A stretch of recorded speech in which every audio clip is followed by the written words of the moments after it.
नमस्कार विद्यार्थ्यांनो. माझे नाव आहे पंकज मते आणि आज आपण सुरू करणार आहोत इयत्ता 6वीतला गणित विषयातला धडा क्रमांक 11 गुणोत्तर प्रमाणाचा शेवटचा भाग.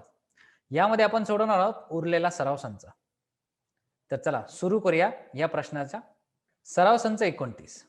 प्रश्न क्रमांक 4. 30 डब्यांचे वजन 6 किलोग्रॅम आहे.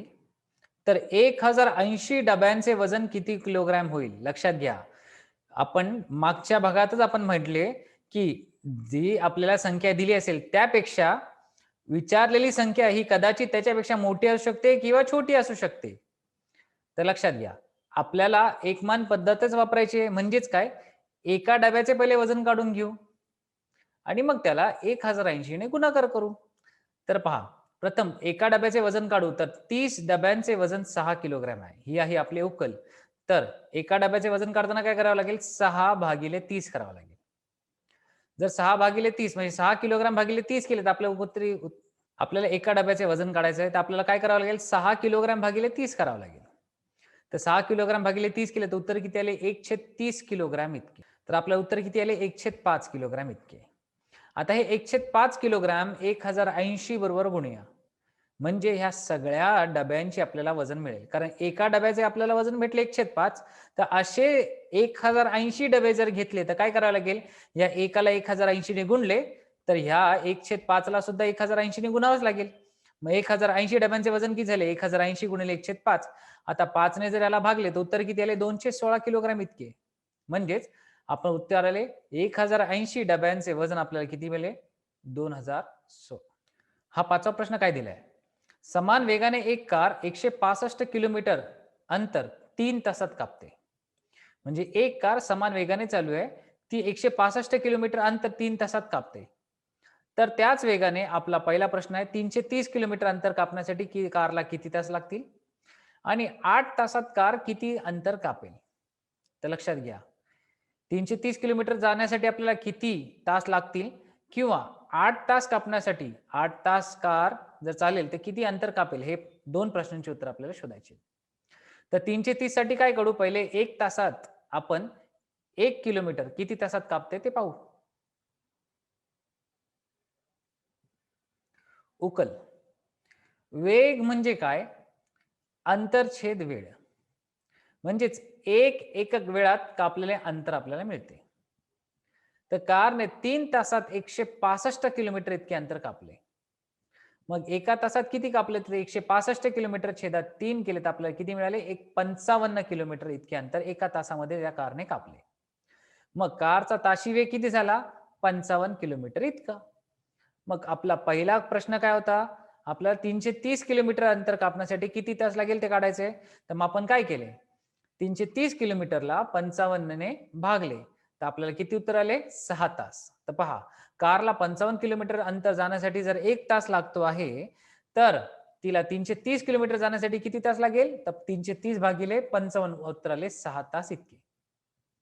तर पहा, यामध्ये आपण प्रश्न कसा सोडवला ते.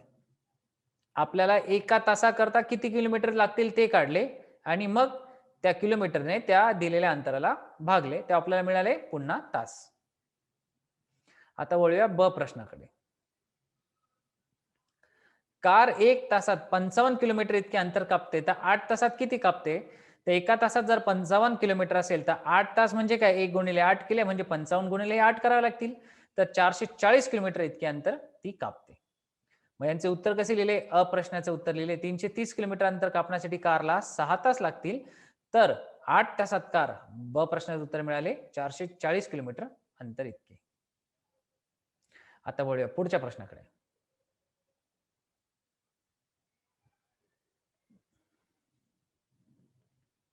6वा प्रश्न.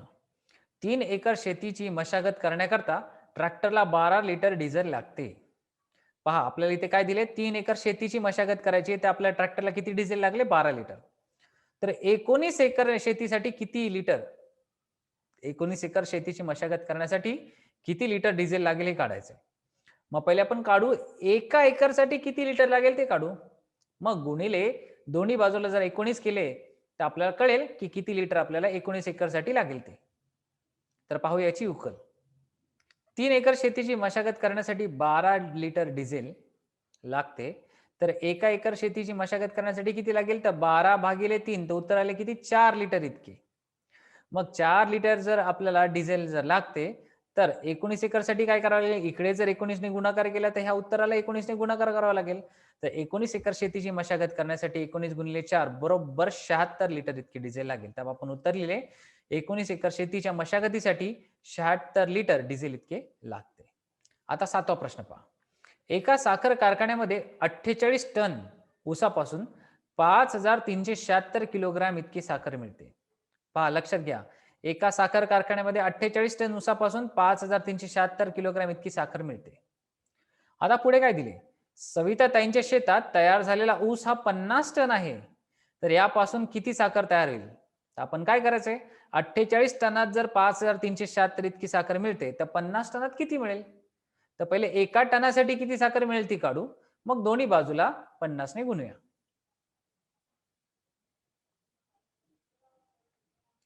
उकल. 48 टन ऊसापासून जर 5376 किलोग्राम साखर मिळते आहे, तर एका टनासाठी किती मिळेल? मग काय करायचंय? 5376 ला 48 ने भागायचे.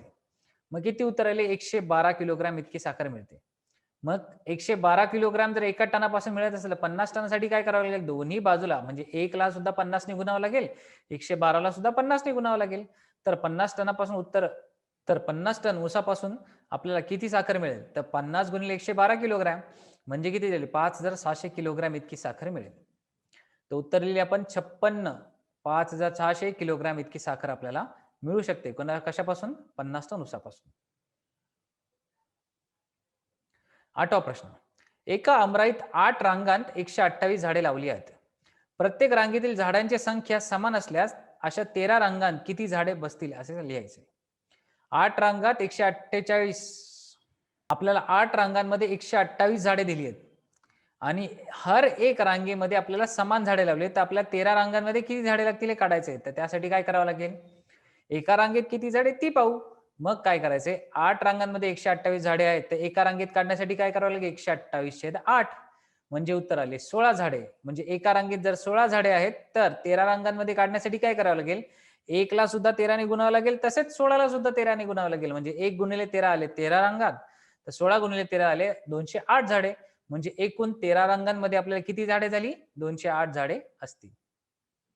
आता वळूया शेवटच्या प्रश्नाकडे. 9वा. एका शेततळ्यामध्ये 12 बघा, संख्या पहा.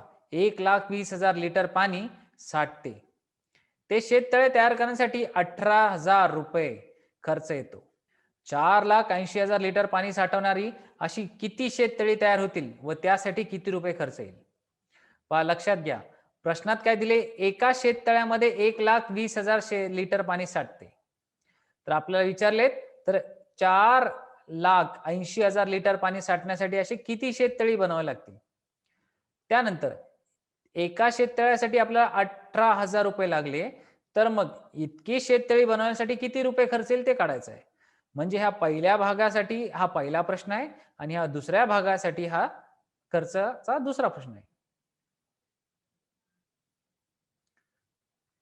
तर चला उकल पाहूया. 1,20,000 लिटर पाणी साठवण्यासाठी एक शेततळे लागते. तर मग 4,80,000 लिटर पाणी साठवण्यासाठी किती लागेल? तर एक शेततळे जर समजा 1,20,000 लिटर, तर पहा 1,20,000 लिटर पाणी साठवण्यासाठी एक शेततळे लागले. तर 4,80,000 लिटर पाणी साठवण्यासाठी किती तळे लागतील? तर आपल्याला शेततळे काढण्यासाठी या 4,80,000ला 1,20,000 ने भागितले, तर उत्तर किती आले? 4. म्हणजे एवढे लिटर पाणी साठवण्यासाठी आपल्याला 4 शेततळे लागले. आता एका शेततळ्याचा खर्च समजा 18,000 आहे. तर मग 4 शेततळी तयार करण्यासाठी किती लागला? आता 18,000 गुणिले 4 म्हणजे किती? 72,000 इतका खर्च आला.